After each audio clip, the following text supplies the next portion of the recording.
Bonjour, je m'appelle Philippe Alafray. Bonjour, je m'appelle Anne-Yvonne Jouan. Nous sommes au Québec depuis 7 ans. Nous sommes des artistes Je suis sculpteur.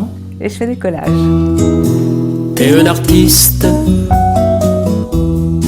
rien qu'un artiste.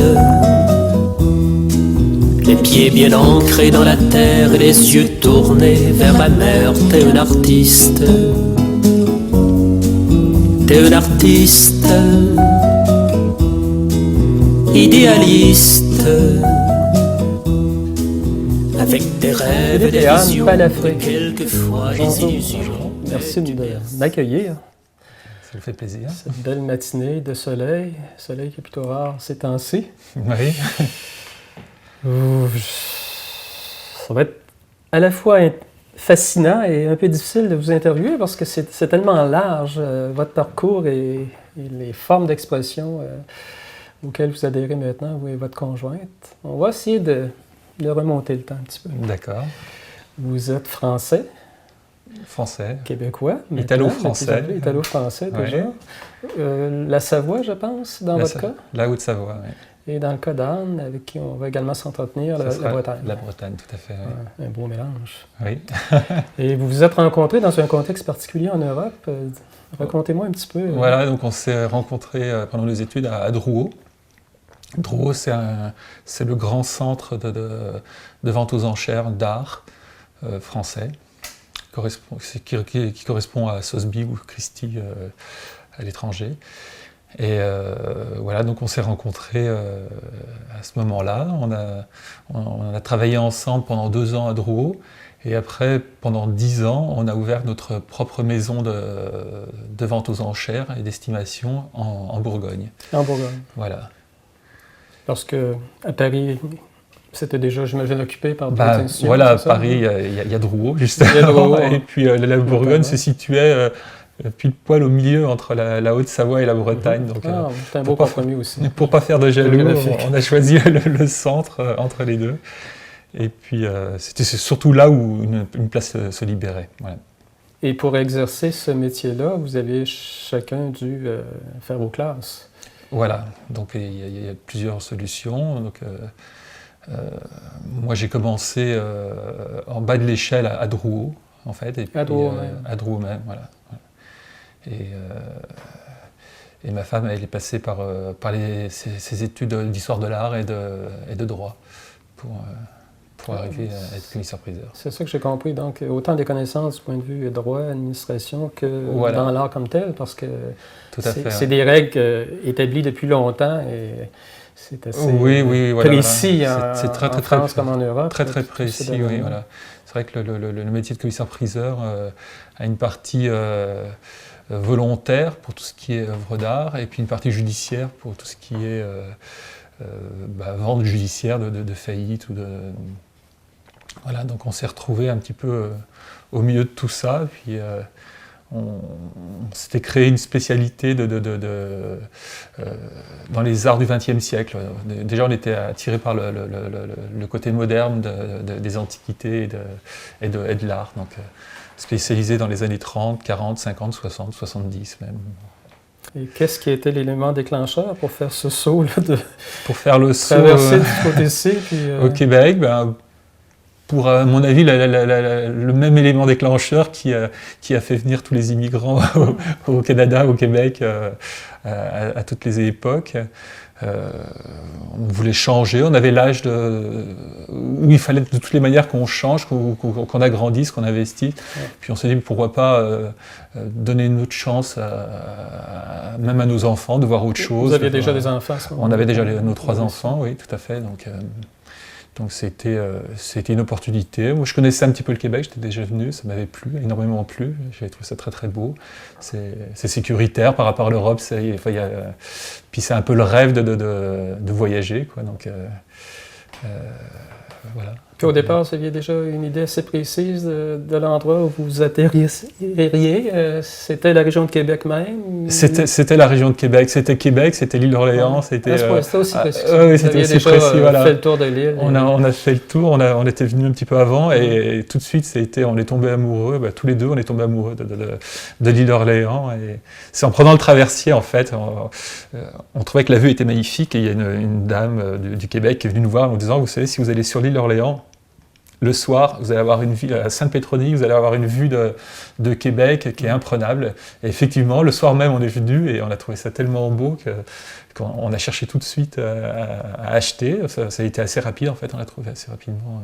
On a commencé par importer des antiquités d'Europe sur le Canada. Et puis tout doucement, naturellement, ça fonctionnait plus ou moins bien. Donc, moi, j'ai toujours eu une passion pour la sculpture, pour le mobilier. Donc, j'ai commencé tout doucement à faire quelques sculptures et quelques meubles que je proposais dans mes salons en Ontario. Et puis au bout d'un moment, les meubles et les sculptures sont mieux vendus que les antiquités. Ah bon? Et j'ai rencontré une personne d'une galerie à Toronto qui m'a donné ma chance tout de suite. Et puis voilà. Donc après, c'était parti, quoi. Après, on s'est inscrit à plusieurs salons. Puis on fait que ça maintenant. On fait que des salons. En fait, on vend on a un site internet et on vend sur des salons un petit peu partout. En Ontario, au Québec, à Montréal, de l'Outaouais, un petit peu partout. À Vancouver aussi, même aux États-Unis, on a essayé aussi. Donc, vous avez déjà une assez belle notoriété dans votre domaine. Oui. Ça a été très rapide, en fait. Hein. On ne peut pas appeler ça une notoriété, mais on a suivi un peu une vague, et puis on s'est laissé un peu faire, puis c'était bien. Comment vous qualifieriez actuellement? Vous êtes un designer, vous êtes sculpteur, artiste multidisciplinaire? Plutôt multidisciplinaire, voilà. Donc, je pense que ça va ensemble, le design du mobilier, le design de l'objet, puis automatiquement, on peut passer à la sculpture, à beaucoup de choses, choses décoratives, aux choses plus art, quoi. Donc, pour moi, ça va ensemble, quoi. Je peux pas faire l'un sans l'autre.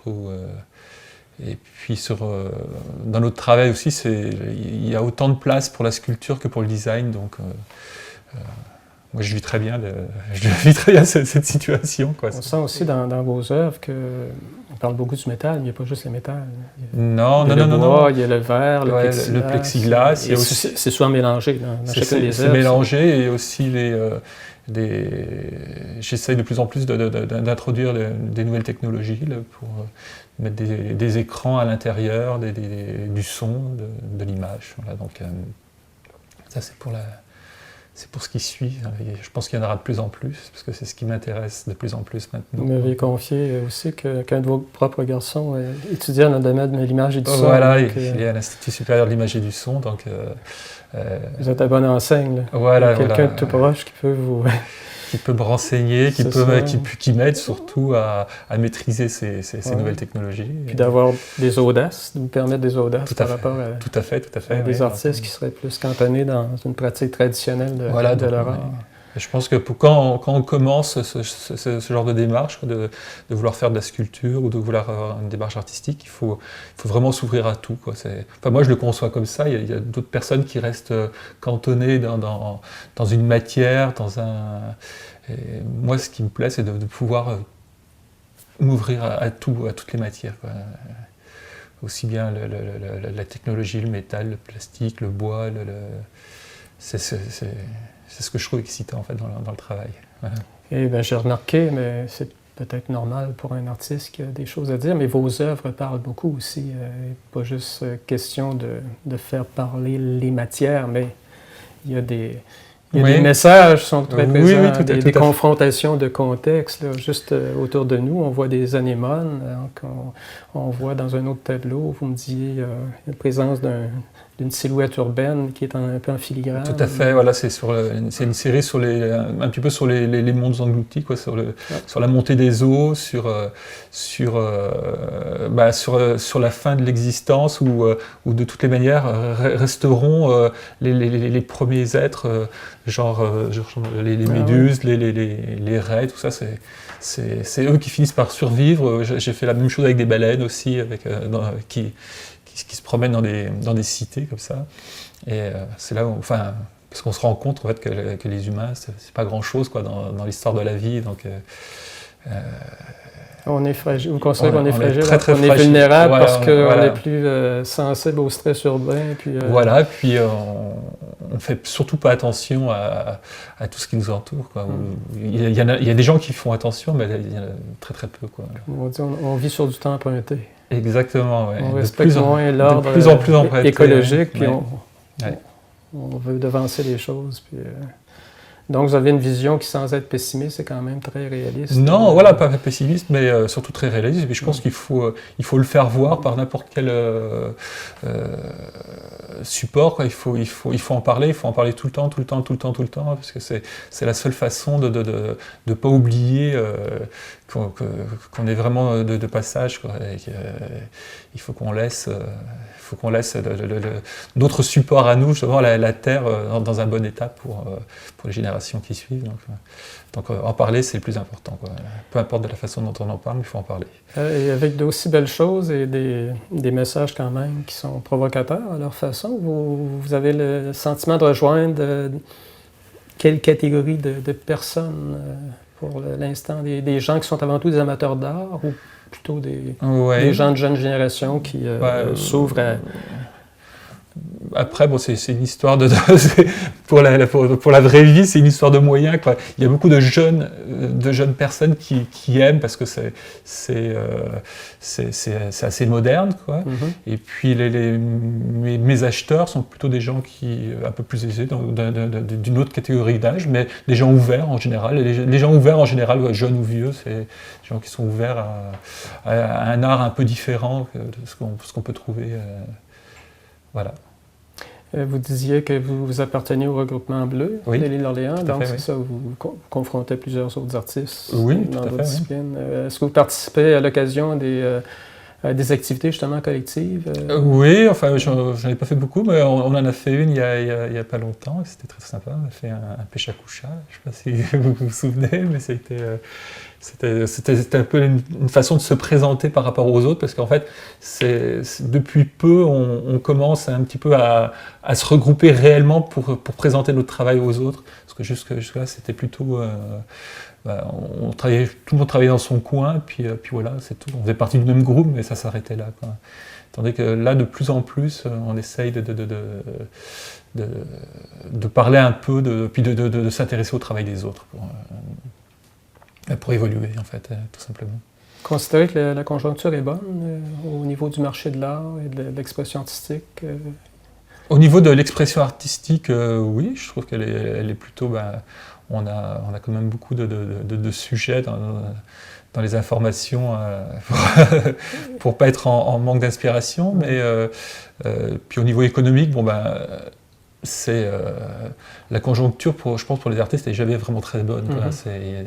C'est toujours une dépense pour la personne qui va acheter, c'est toujours une dépense secondaire, mais en même temps c'est Mais vous contournez en partie le problème du fait que plusieurs des choses que vous faites sont des objets utilitaires aussi. Voilà, c'est la partie que je ne veux pas laisser tomber, parce que c'est justement la partie utilitaire, donc là, nous permet nous permet justement de financer l'autre partie qui est plus artistique quand ça va un peu moins bien, puis quand le marché repart. Voilà, c'est un équilibre qui se crée comme ça. J'imagine que l'acheteur d'un beau bureau, par exemple, en visitant déjà tout ce que vous présentez dans votre intérieur, votre propre intérieur, peut avoir le goût ensuite de revenir pour un tableau. Puis exactement, c'est ce qui se passe réellement. On a une clientèle assez fidèle, donc souvent on commence ou par une sculpture ou par un meuble, et puis on va installer le meuble, et après on se dit, tiens, ce serait pas mal d'avoir d'avoir une murale ou d'avoir une sculpture dessus. Et puis voilà, donc on l'a fait plusieurs fois. J'ai fait aussi une ou deux décorations pour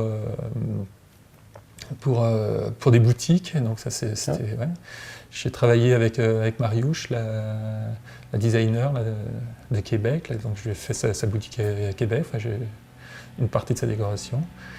Et puis, j'allais vous poser la question, mais déjà vous dites que vous ouvrez au créneau commercial, clientèle plus commerciale. Est-ce que les institutions publiques, est-ce que vous avez eu l'occasion d'offrir vos services? Pas encore. De vos œuvres ont été intégrées dans... Non, pas encore.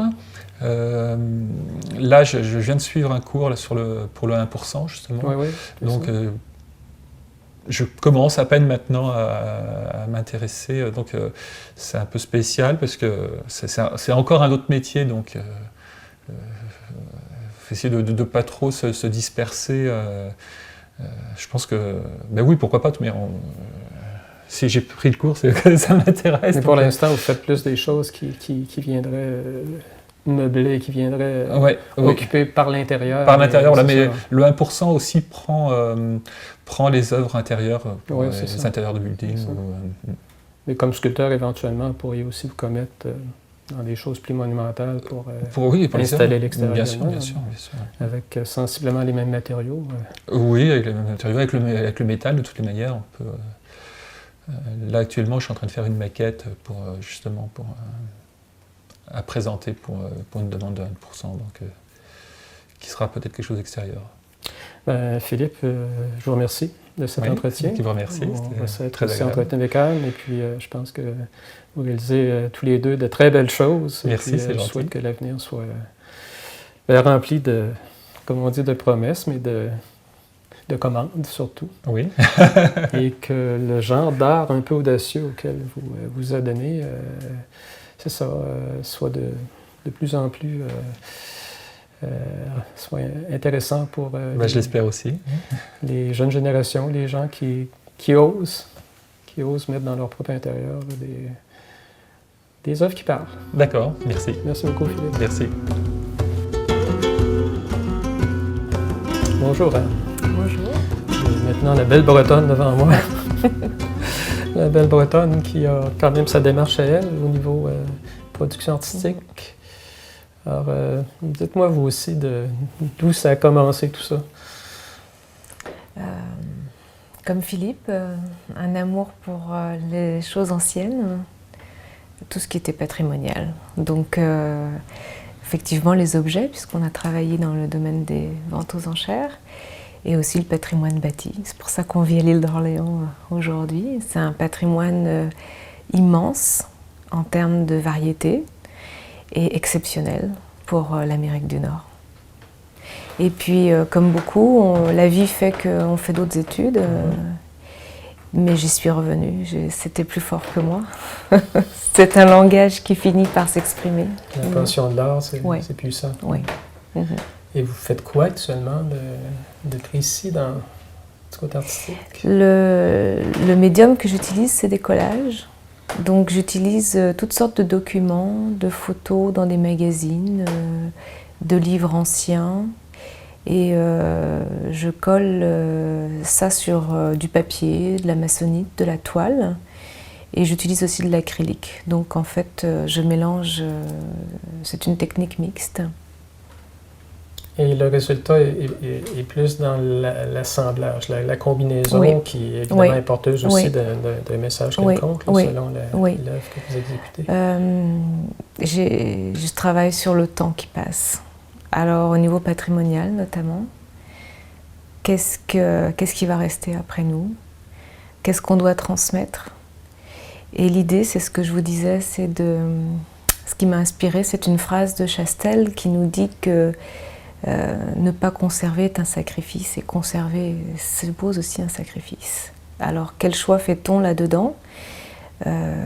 Puisqu'on a eu beaucoup d'objets d'art entre les mains, avec Philippe, souvent on s'est questionné sur le devenir de ces objets d'art. Quel choix doit-on faire dans cette passation des objets et des choses, à savoir Où vont-elles? Qu'est-ce qu'elles vont devenir? Est-ce qu'elles vont être détruites? Qu'est-ce qu'on doit garder dans les familles, ne pas garder? C'est pas uniquement une question de valeur, c'est aussi une question de sentiment, de temps, d'époque. C'est presque ethnologique finalement. Oui, oui. D'ailleurs, en matière de patrimoine, on utilise souvent l'expression de patrimoine vivant. Donc Oui. c'est beaucoup les ethnologues, les anthropologues qui sont porteurs de... Oui, je crois que c'est important. La notion d'universalité passe souvent par un détail, un mot, quelque chose dans lequel chaque personne va pouvoir se reconnaître. Et souvent, c'est quelque chose de très simple. Ça parle à tout le monde, quelle que soit la nationalité d'ailleurs. J'en déduis que la technique, on peut dire que c'est une technique, le collage. Oui, c'est une technique. C'est déjà comme... On accepte qu'il y a un choix, justement. Il y a une fragmentation. Il y a à la fois une fragmentation et un choix. Oui. D'ailleurs, je note beaucoup mon cheminement et j'ai retrouvé des notes dans lesquelles j'expliquais que les premières fois que j'ai déchiré du papier, c'était très demandant pour moi parce que j'adore lire. Alors, cet acte de déchirer ou de couper est aussi fait partie de ce choix-là. Mais, même si l'édition est belle, je me dis que de toute façon, elle est vouée à rester dans un carton. Peu de gens lisent ou aiment en tout cas le côté tactile du papier que moi j'adore. Alors finalement, pourquoi pas ne pas l'exposer sur un tableau? J'ai pas l'intention de faire que mes œuvres soient durables. Elles le seront peut-être, mais ce que je veux, c'est à travers elles montrer que certaines choses doivent l'être. En tout cas, qu'on doit se questionner en tant que société sur qu'est-ce qu'on va transmettre aux générations futures. Et vous commencez déjà à me le dire, c'est un travail qui mène vers une réflexion constante justement sur la société, la pérennité des choses. Oui, parce que c'est à travers elle que les sociétés se construisent et perdurent.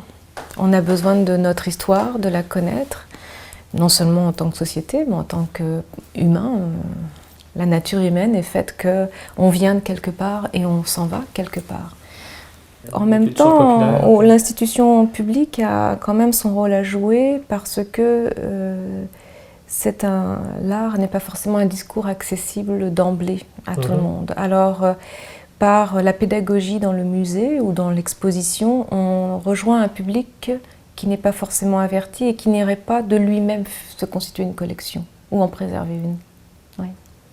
Vous qui êtes dans l'art, qui êtes confronté régulièrement à d'autres artistes comme vous, là, qui créent des choses, des gens aussi qui font le commerce de l'art et surtout des gens qui deviennent vos clients, vos acheteurs, des amateurs d'art. Avez-vous l'impression que l'art est bafoué aujourd'hui ou minimisé ou ne fait pas suffisamment partie des modes, je dirais, de consommation à la limite? Est-ce que les gens se privent? L'art est toujours relégué comme dernière acquisition qu'on se permet? C'est sûr qu'en période de crise, ça reste quelque chose de superflu. Néanmoins, je trouve que beaucoup d'endroits, des salons par exemple, permettent à de jeunes artistes de s'exposer et de vendre à des prix tout à fait corrects. Alors, non, je crois que l'art existe, les artistes sont là, la création existe, comme à chaque époque. Et puis, il suffit de mettre un peu son nez au vent, puis on trouve de belles choses. Ouais. Vous m'avez permis de jeter un œil sur certaines de vos réalisations tout à l'heure. J'ai remarqué que ça m'a semblé pour l'essentiel être des œuvres uniques. Oui. Vous n'avez pas abordé la sérigraphie, la sérigraphie, non, la pas lithographie, encore. donc c'est toutes des pièces uniques. Oui. Ça doit être quand même difficile de mettre des prix sur des choses qui doivent vous demander quand même beaucoup de temps et en même temps de pouvoir offrir justement... C'est toujours le dilemme pour les abordable, artistes, oui. Quel prix ça vaut? Mais est-ce qu'on le fait dans cet esprit-là? Non. Au moment où on crée, on ne pense pas au prix, on ne pense pas au temps qu'on va passer. Ça se fait un peu naturellement après, quand le moment de vendre arrive, là on discute du prix. Mais c'est infime, ce moment du prix et de la vente, c'est pas l'essentiel du travail. Non, ça se passe avant le travail. Après, c'est quelque chose qui ne nous appartient plus. Qu'est-ce qui vous a amené à privilégier le collage en particulier? Est-ce qu'il y a eu un événement à un moment donné qui fait que ça semblait être ça qui était votre... Je pense que, je vous le disais, j'aime les livres, j'aime lire. Et puis, j'aime les mots. Alors, au départ, c'était jouer avec les mots et les transposer sur toile. Puis très vite, je me suis rendu compte que, comme je joins un peu l'acrylique ou la peinture à l'huile ou différents autres médiums, les mots disparaissaient. Ah, bon, ça c'est intéressant. Alors, c'est un jeu finalement, quelque chose qui est un moyen d'expression avec du papier au départ, mais qui peut arriver à un résultat presque oublié de la base, vous comprenez, de l'image que j'ai utilisée. Donc un peu comme Philippe qui, dans ses tableaux, par des couches multiples, va presque dissimuler à un moment donné une silhouette urbaine. Donc dans vos procédés de collage, un petit peu la même chose qui se produit. Alors c'est drôle parce que c'est ça, et puis quelquefois avec Philippe, on se dit « Oh, ça a complètement disparu », mais nous on sait que c'est là, et puis on peut en parler avec la personne qui justement regarde l'œuvre et lui expliquer ce qui se trouve derrière, ce qu'on a voulu inscrire derrière ça. Ouais. Et comme vous disiez, vous aimez beaucoup les mots, donc j'imagine qu'il y a des pensées, il y a des commentaires. Oui, il y a des mots découpés, il y a des commentaires, et puis il y a des textes qui viennent avec les tableaux. Oui. J'ai encore besoin de passer par l'écriture, pas pour tous les tableaux, mais certains tableaux, j'aime l'idée du texte associé. Quelquefois, ce texte-là aide à la lecture du tableau. Aide à comprendre le sentiment que j'avais au moment où j'ai créé le tableau. Ok, je comprends. Donc, dans votre cas, c'est quand même important que celui qui regarde votre œuvre ait au moins votre témoignage. Oui, je pense que ça va ensemble. Libre à lui ensuite de poursuivre sa propre interprétation de l'œuvre. Oui. Et puis, les gens qui regardent mon travail aiment lire les mots qui vont avec. Souvent, ils me le disent. Ils trouvent que c'est quelque chose qui joue ensemble, vous comprenez ? Mais effectivement, après, chaque texte et chaque tableau peut être lu différemment par la personne qui le reçoit. Comme Philippe, je posais la question, vous êtes dans Bleu, vous aussi, je pense même que vous êtes très active dans oui, c'est récent et j'aime beaucoup ça. Et donc, vous participez aussi à des activités collectives avec d'autres artistes à l'occasion? Oui. Pour moi, c'est récent, donc j'ai découvert cette communauté à l'île d'Orléans.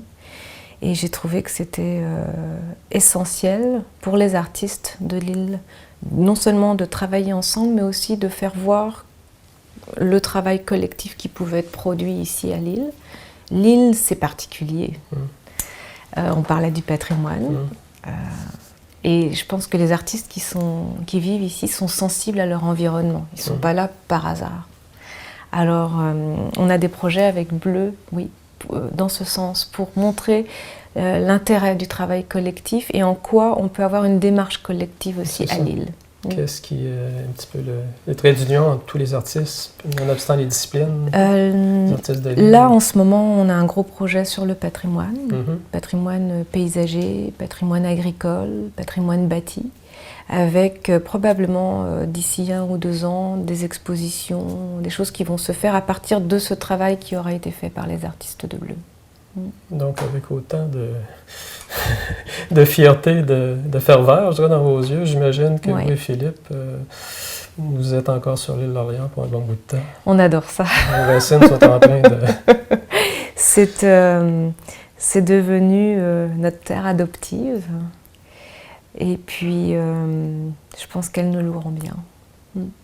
On souhaite vous garder longtemps encore. Merci. Anne et Philippe, c'était un plaisir de vous rencontrer. Merci. Merci beaucoup.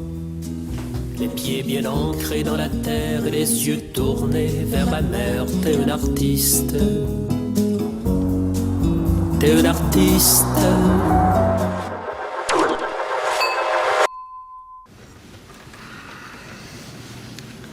Je pensais à ça, là. On pourrait faire disparaître de l'argent dans les paradis fiscaux. Vous voulez qu'on paye moins d'impôts? En plein ça. Puis que notre argent ne revienne jamais au Québec? T'as tout compris. Le gouvernement va s'en rendre compte? Ouais. Donc, on oublie les paradis fiscaux. Je m'en occupe. Excellent. En s'assurant que chaque entreprise paie sa juste part, Revenu Québec vise à récupérer 3,5 milliards qui nous échappent collectivement chaque année.